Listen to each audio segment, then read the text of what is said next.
Movie की शुरुआत में हम अपने मेन कैरेक्टर सैथ को देखते हैं जो जानवरों के सेंटर में काम करता है और ये सेंटर जंगली कुत्तों को पकड़कर उन पर कई तरह तरह के एक्सपेरिमेंट किया करती है। जिसके बाद हमें मालूम पड़ता है कि सैथ काफी शाय किस्म का आदमी है और सैथ लोगों से बात करने में काफी घबराता है, इसलिए इसका कोई भी दोस्त नहीं है। इसलिए सैथ कॉलेज टाइम से लेकर अभी तक सिंगल ही है, इसकी ना ही शादी हुई है और ना ही इसकी कोई गर्लफ्रेंड है।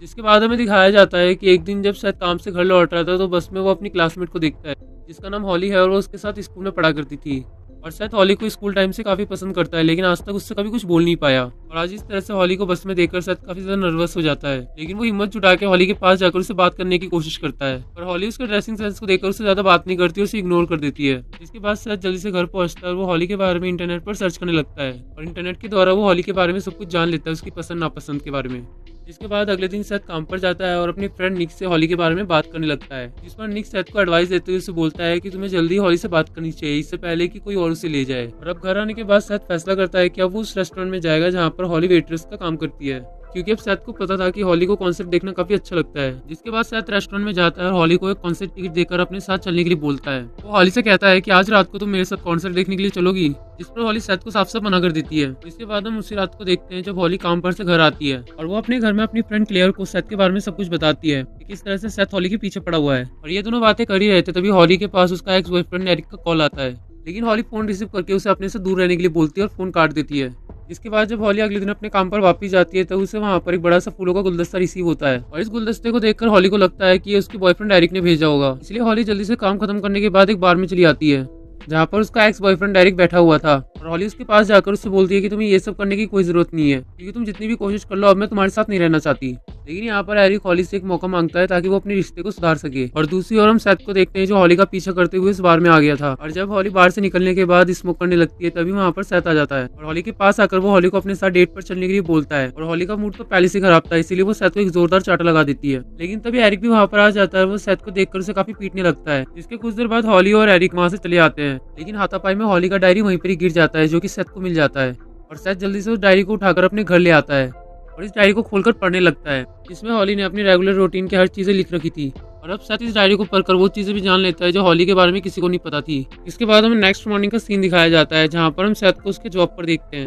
और जब सैथ काम कर रहा था तब वो बिल्डिंग में बने स्टोर रूम के दरवाजे को खोल देता है जहाँ पर सबको जाना मना था। और जब वो स्टोर रूम का दरवाजा खोलकर जीने से नीचे उतरता है तब वहाँ पर उसे एक अलग ही बेसमेंट बना हुआ मिलता है और इस बेसमेंट में किसी का भी आना अलाउड नहीं था। और इस बेसमेंट में आने के बाद सैथ के दिमाग में एक आइडिया आता है और वो यहाँ पर एक लोहे का पिंजरा बनाने के बारे में सोचने लगता है और इसी के साथ वो यहाँ पर जानवरों पर इस्तेमाल होने वाली नशीली दवाइयों को भी चुरा लेता है जिससे जानवर काफी टाइम के लिए बेहोश हो जाते हैं। जिसके बाद सैथ एक रात हॉली का पीछा करने लगता है और चुपके से उसके घर में घुस जाता है और जब रात को हॉली सो रही थी तब सैथ उस पर हावी हो जाता है और जानवरों वाला इंजेक्शन उसको लगा देता है जिससे कि हॉली काफी देर तक बेहोश रहती है। इसके बाद सैथ हॉली को एक बड़े से बक्से में बंद करके रात को ही वो अपने ऑफिस के खुफिया बेसमेंट में ले आता है ताकि उसे दिन में कोई देख ना पाए। और हॉली को इस बेसमेंट में लाने के बाद वो एक लोहे के पिंजरे में उसे बंद कर देता है और कुछ देर बाद जब हॉली की आंखें खुलती है तब वो अपने आप को पिंजरे में कैद देखकर काफी घबरा जाती है और जोर जोर से चिल्लाने लगती है, लेकिन उसकी आवाज सुनने वाला यहाँ पर कोई नहीं था क्योंकि इस बेसमेंट की तरफ कोई भी इंसान नहीं आता, इसलिए वो जितना भी चिल्ला ले कोई उसकी आवाज सुनने वाला नहीं था। जिसके बाद अगले सुबह सैथ वहाँ पर आता है और हॉली को खाना और पानी देता है, लेकिन हॉली सैथ को अपने सामने देखकर काफी डर जाती है और उससे बोलती है कि मुझे बाहर जाने दो।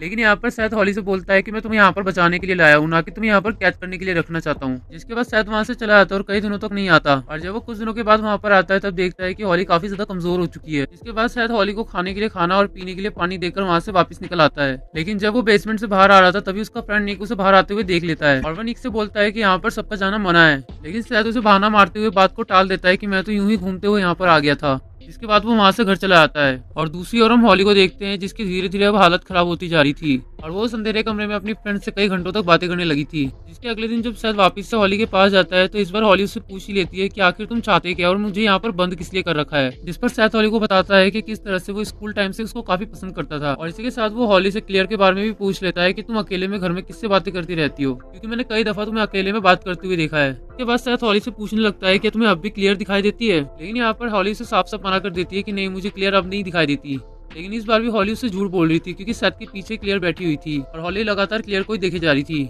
जिसके बाद सैथ हॉली को उसकी डायरी दिखाते हुए उससे बोलता है कि मुझे तुम्हारे सारे राज पता है, तुमने आज तक कई सारे मर्डर्स किए और मर्डर करने के बाद तुम उन लाशों को डिस्ट्रॉय भी कर देती हो ताकि किसी को तुम्हारे बारे में पता ना चले, और तुम्हें जो तुम्हारी फ्रेंड क्लियर दिखाई देती है वो भी तुम्हारे मन का वहम है, क्योंकि काफी टाइम पहले तुमने अपनी फ्रेंड क्लियर को भी मार डाला था, लेकिन उसके मरने के बाद भी तुम क्लियर को इमेजिन करके उससे बातें करने लगती हो। और तुमने अपनी फ्रेंड क्लेयर का मर्डर इसीलिए किया क्योंकि तुम्हारी फ्रेंड और तुम्हारे बॉयफ्रेंड के बीच में कुछ चल रहा था, जिसके बारे में तुम्हें पता चल गया था, इसलिए तुमने अपने रास्ते से क्लेयर को हटा दिया। जिसके बाद सेथ हॉली को यह भी बताता है कि तुम जितनी बार भी एक एक मर्डर करती हो, तुम इस बारे में अपनी डायरी में जरूर लिखती हो, जो कि अब मेरे पास, और मैंने पूरी डायरी पढ़ ली है। पर सेथ की बात सुनकर हॉली उससे बोलती है कि मैं तो एक राइटर हूँ और मैंने अपनी डायरी में एक एक कहानी बड़ी बारीकी से लिखी है। बदले में सेथ हॉली से बोलता है कि तुम मुझसे झूठ मत बोलो, मैं काफी टाइम पहले से तुम्हारा पीछा कर रहा हूँ और मैंने खुद अपनी आंखों से तुम्हें मर्डर करते हुए देखा है, और मर्डर करने के बाद तुम किस तरह से लाश को ठिकाने लगाती हो मैंने वो भी देखा है। इसके बाद वो हॉली से ये भी बोलता है कि इसके बावजूद मैं तुमसे काफी प्यार करता हूँ और अब मैं नहीं चाहता कि तुम एक भी मर्डर करो, इसलिए मैं तुम्हें यहाँ पर लेकर आया हूँ। और अब इतना बोलकर वो यहाँ से चला जाता है। और अब सेथ के जाने के बाद हॉली प्लान बनाती है कि वो किसी भी तरह से यहाँ से निकल कर ही रहेगी, इसलिए जब भी सेथ हॉली से अब मिलने के लिए आता है, हॉली उसे अपनी बातों में उलझाकर उसे सेड्यूस करने लगती है, और हॉली ऐसा प्रेटेंड करती है कि वो भी सेथ को चाहने लगी है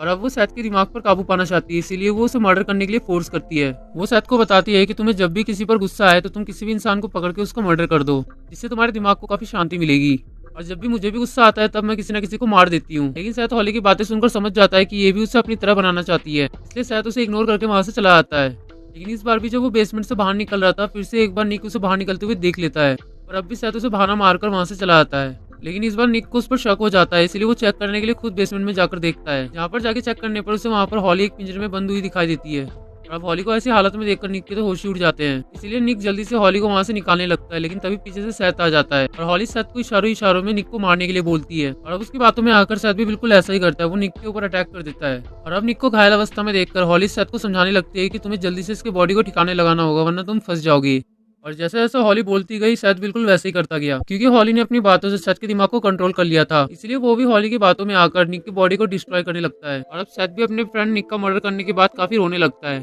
और सब डर लगने लगता है कि वो भी हॉली की तरह एक खूनी बन चुका है। और दूसरी ओर हॉली सेथ को समझाते हुए उससे बोलती है कि अब मैं भी तुमसे प्यार करने लगी हूँ। इसके बाद हॉली उससे ये भी बोलती है कि अगर तुम मुझसे सच में प्यार करते हो तो अपनी उंगलियां काट के मुझे दिखाओ। हॉली के मुंह से ये बात सुनकर सेथ काफी ज्यादा डर जाता है और वो उसे ऐसा करने से साफ मना कर देता है और बाथरूम में चला आता है। और बाथरूम में जाके वो काफी तोड़फोड़ करने लगता है और खुद को समझाता है कि वो किस तरह से अपनी प्यार को जाहिर करे, इसलिए वो अपने ऊपर काबू रखकर हॉली के पास जाता है और अपनी उंगलियों उसे काटकर दिखाता है। और अब सेथ को ऐसा करते हुए देखकर हॉली को तो काफी मजा आता है, पर सेथ की काफी हालत खराब हो जाती है। जिसके बाद हॉली उसे अपनी बातों में रिझाकर उससे बोलती है कि अब तुम मुझे इस पिंजरे से आजाद कर दो, क्योंकि अब हम दोनों ही एक जैसे और मैं तुमसे काफी प्यार करती हूँ। और अब हॉली की बातों में आकर सेथ उस पिंजरे का दरवाजा खोल देता है और तभी हॉली बाहर निकल आती है। और सेथ इस टाइम घायल था, तो वो इसी चीज का फायदा उठाकर सेथ के पास जाती है और एक नुकीली चीज से उसका गला काट देती है। और अब सीन शिफ्ट होता है और हम हॉली को देखते हैं जो अपने बॉयफ्रेंड एरिक के साथ रहने लगी थी। लेकिन एक सुबह एरिक के फोन पे एक लड़की का मैसेज आता है, जिसे देखकर वो समझ जाती है कि एरिक उसे वापस से चीट कर रहा है। लेकिन तब भी वो एरिक को कुछ नहीं बोलती और अपने घर से बाहर निकल जाती है। जिसके बाद हम हॉली को एक सुनसान जगह पर देखते हैं, जहाँ पर उसने एक पिंजरे को बंद कर रखा था। तभी इस चीज का भी खुलासा होता है कि अभी भी सेथ जिंदा है, वो मरा नहीं है, क्योंकि हॉली ने भी सेथ को उसी पिंजरे में बंद कर रखा था जिसमें सेथ ने हॉली को कैद कर रखा था।